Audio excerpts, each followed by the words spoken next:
Yushan National Park just got a generous donation that will improve search and rescue on its high mountains.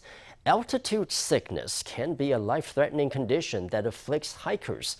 In an emergency, people with altitude sickness may be rushed down to a lower altitude in a helicopter. But in some situations, that's not possible. Now there's a new way to treat patients on the mountain. The portable altitude chamber can reduce the effects of altitude sickness. Hikers and mountain authorities hope it will be a lifesaver.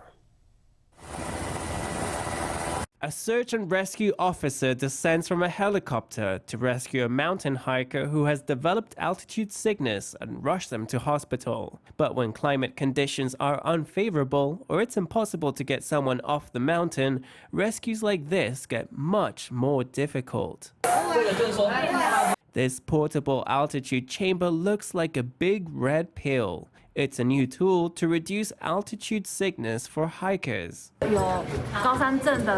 When they have altitude sickness and can't be evacuated, this altitude chamber can resolve most problems.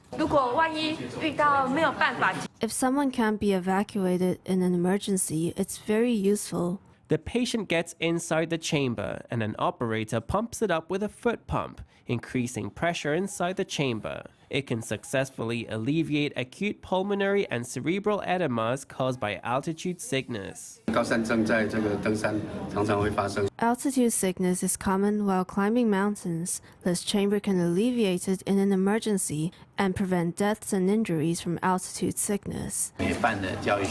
We've also held a training to enable hikers who climb high mountains to use the portable altitude chamber so that if something happens, they have a good tool at their disposal. A private charity purchased 3 of the chambers from an overseas supplier and donated them to Yushan National Park Administration. They'll be a great asset for future search and rescue operations.